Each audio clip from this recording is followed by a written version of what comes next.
কি অলক্ষণে মুখ দেখলাম, আজ দিনটাই মাটি। এই তোর ওই জং ধরা আবর্জনা নিয়ে ফুটপাতে নাম, আমাদের চাকার ধুলো লাগার যোগ্যতাও তোর নেই, সরে দাঁড়া। আজ তোর চাকার ধুলো লাগার যোগ্যতা আমার নেই, মনে রাখিস যেদিন সময় বদলাবে সেদিন তোর এই সস্তা অহংকার আর ওই দামি গাড়ি দুটোই আমি আমার পায়ের নিচে পিষে মারবো। ম্যানেজার সাহেব, এই গাড়িটার দাম কত? তোর মতো ভিখারির 7 জন্ম বিক্রি করলেও এর একটা চাকা কিনতে পারবি না। বের হো এখান থেকে ছোট লোক কোথাকার। অহংকার করিস না ম্যানেজার, একদিন এই পুরো শোরুম আমি খুচরো টাকা দিয়ে কিনে নেব। রাগের মাথায় তো বলে এলাম, কিন্তু এখন আমি এতগুলো টাকা কোথায় পাবো? যে এই নরকের শয়তান দোমুন্ডাকে হারাতে পারবে সে পাবে নগদ 200 কোটি টাকা আর সোনার মুকুট। এই সুযোগ ওই শয়তানকে হারিয়ে আমাকে জিততেই হবে। আজ কি কোনো বাঙালির বুকে দম নেই যে আমার সাথে লড়বে?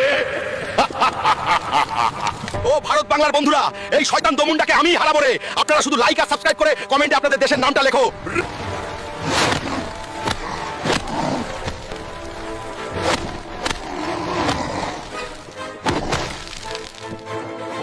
আমাদের বীর হাল্ক এই নরকের শয়তান দোমুন্ডাকে হারিয়ে জিতে নিয়েছে নগদ 200 কোটি টাকা আর এই সোনার মুকুট। কি রে ম্যানেজার, চিনতে পারছিস?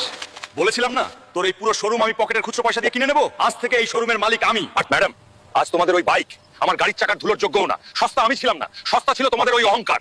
এবার রাস্তা ছাড়ো।